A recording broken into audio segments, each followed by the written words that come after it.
that the issues raised herein against the conduct and behavior of DS Marcoleta be referred to the Ethics Committee for proper investigation and appropriate action, and that copies of this privileged speech be furnished also to the Committee on Government and Public Accountability as my reply to that resolution.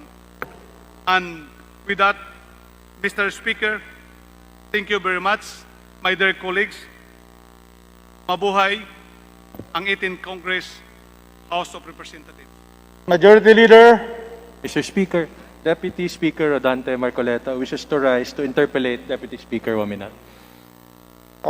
First, let's ask our Deputy Speaker, Henry Oaminal, is he willing to accept interpellations from the Honorable D.S. Marcoleta?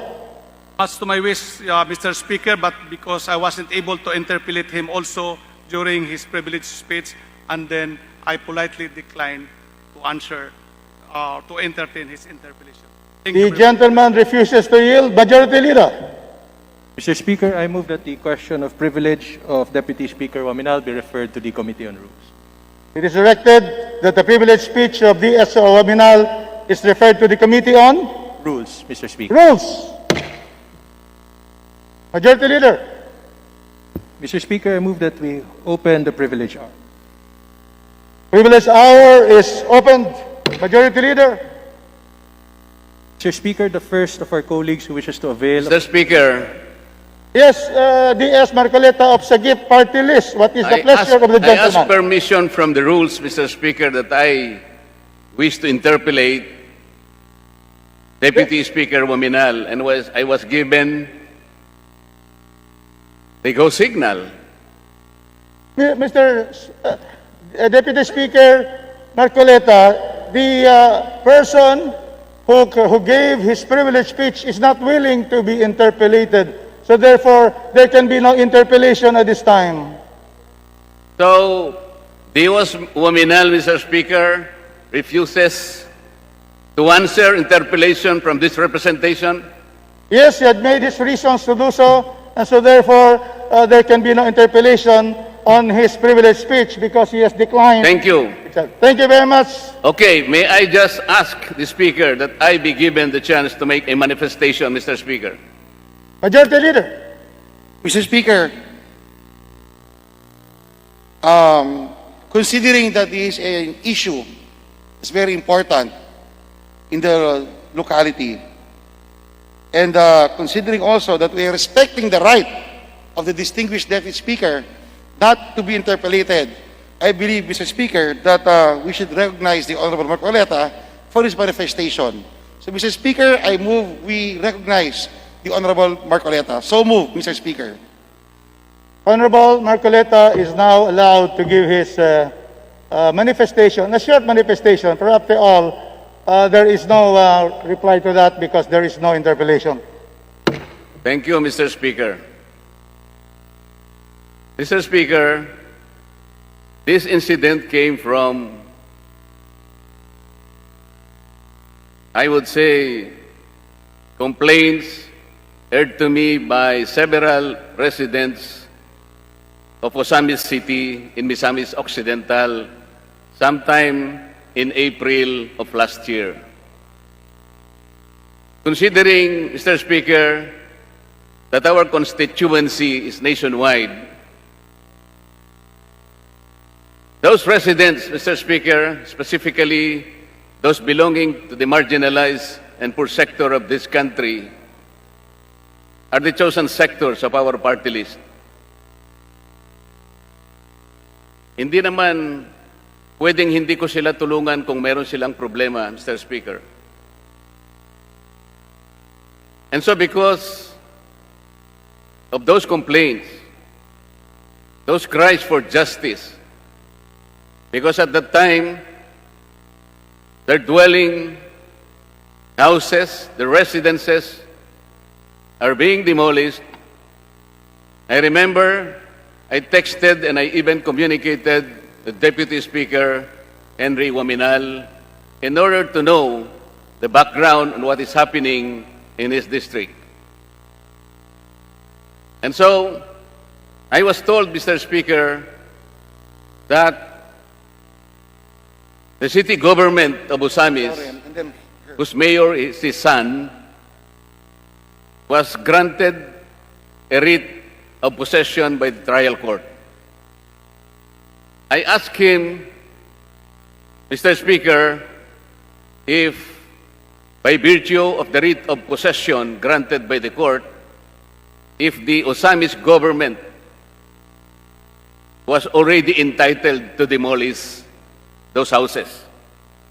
I was specifically asking him, Mr. Speaker, whether the writ of possession granted the Ozamis city government also the right to demolish the houses. I told him that you need writs or orders of demolitions coming from the court before you can do that. I think you must observe due process. Mr. Speaker, I also told him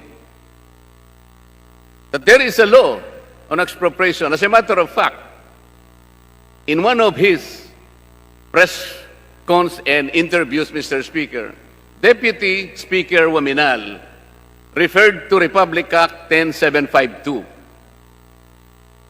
He was saying in that press conference that the project is a national project funded by the national government and implemented by the DPWH. I asked him,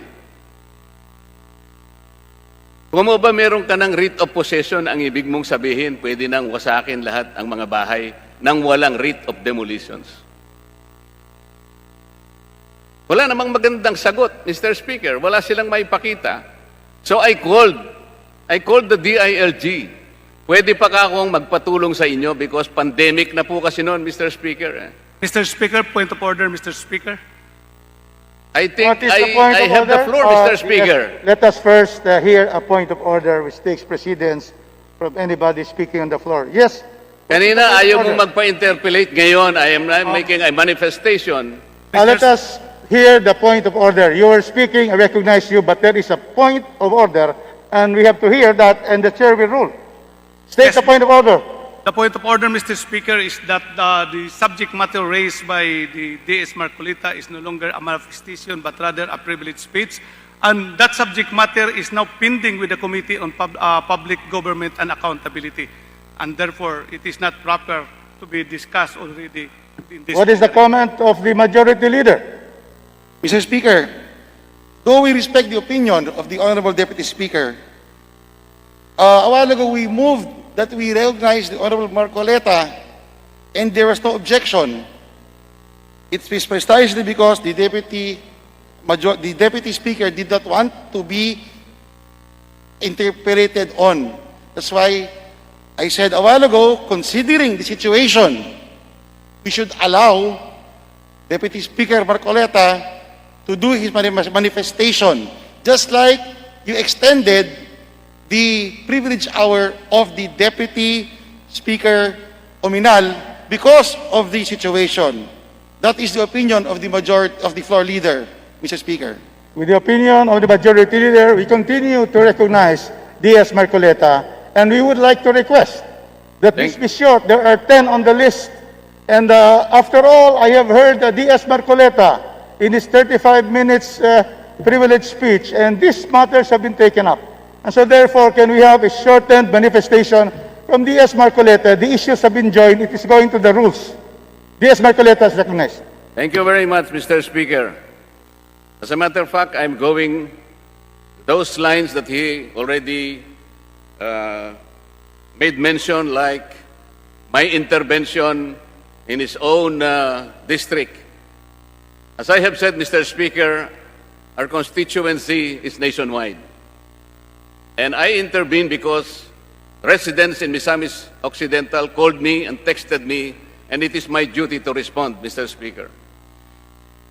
At yun nga po, tinatanong ko, kung merong court orders ng pagdidemolish, wala naman. So, I called the DILG, specifically if they can ask the PNP to also see the grounds, what is happening on the grounds, see for themselves kung meron pong writ of demolition. Kung meron, okay lang, because that is the proper and legal order. Ang problema, Mr. Speaker, wala pong writ of demolitions, walang orders of demolitions, And this fact was even confirmed to me by Undersecretary of DILG Echeverry, because the provincial DILG official reported to him that there was no writ of demolitions. Mr. Speaker, ang sabi ko kay Deputy Oaminal, he should observe due process. Kasi po kahit na magkaroon kayo ng writ of demolition, hindi naman po pwede po na automatic meron na po kayong title over the lands na po inyong ina-expropriate. Ibig bang sabihin, Mr. Speaker, pag ang nag-issue na po ng writ of possession ng court, yung title po kagad automatic pang napunta sa Ozamis government? Hindi po. So the question is, paano po kayo makapagtatayo ng isang project funded by the national government over a land area which is owned privately by the residents? Bakit papasok ang national government like the DPWH mag-construct ng project hindi naman titulado sa Ozamis government? These are the questions I raised. And I even told him, Mr. Speaker, under Republic Act 7279, small parcels of lands belonging to residents are even exempted. They are exempted from expropriation. And then, the same law, Mr. Speaker, Section 10. Ang sabi po doon, expropriation is only one mode of land acquisition. Before you can even resort to expropriation, dapat po exhausted yung ibang modes of acquisition like land banking, community mortgage, land swapping, negotiated sale, donation to the government, and so on and so forth. What does the law specifically say? You have to exhaust these different modes of acquisition before you can go to expropriation. And then, kung talagang nag-iisa na lang, expropriation na lang, Mr. Speaker, ang sabi po ng batas specifically, parcels of land belonging to small landowners are exempted for purposes of that law. Yun po yung sinasabi ko. Pagkatapos, dinemolish lahat ang mga bahay. Mr. Speaker, under Republic Act 10752, there are 3 requisites na dapat gawin ng proponent na mag-expropriate. Number 1, babayaran mo 100% ng relevant zonal value ng mga i-expropriate mo. Babayaran mo yung improvements and houses and the trees and crops that may have been destroyed in the act of expropriation. And primarily, Mr. Speaker, under Republic Act 10752, you have to go through expropriation through the office of the Solicitor General or the office of the Government Corporate Counsel. Hindi po didiretso ang Ozamis government na mag-expropriate like what they did by filing a complaint for expropriation in the trial court. They invoke the eminent domain of the local government code. That is a general law. Ang special law on expropriation is Republic Act 10752. We lawyers know that a special law will prevail over the general law in the matters of expropriation. This is the special law. Marcoleta, we request that you wind up because 10 more of our congressmen are in line for the privilege speech. Kindly wind up so that those issues precisely. Yes, Mr. Speaker. Kaya ko lang po kinukwento ito dahil sinasabi niya na that I interfered. I interfered for the correct reasons.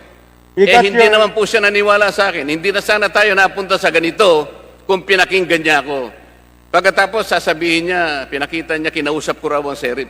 Totoo po yun, through telephone, Mr. Speaker. I was asking the sheriff kung may dala-dala siyang court order ng demolition. Wala po, Mr. Speaker. Yes, so that precisely those issues will be threshed out in the proper committee by the rules because the privilege speech has Salamat po. Salamat po, Mr. Speaker. Can you wind up so that we can now go to our other speakers? Mr. Chair. We have our minority leader recognized, the Honorable Gentleman Kit Belmonte from Quezon City. Thank you very much, Mr. Chair. I just received a phone call from my minority leader, Karaps Paduano, who agrees with the chair. Since this matter is already a subject matter of a committee hearing, may we request both parties to refrain from proceeding further so that we could continue with the business of the day. We would refrain from calling anybody out of order, but if we follow the rules strictly, medyo merong makaluwagan po tayo sa rules dito po, Mr. Speaker.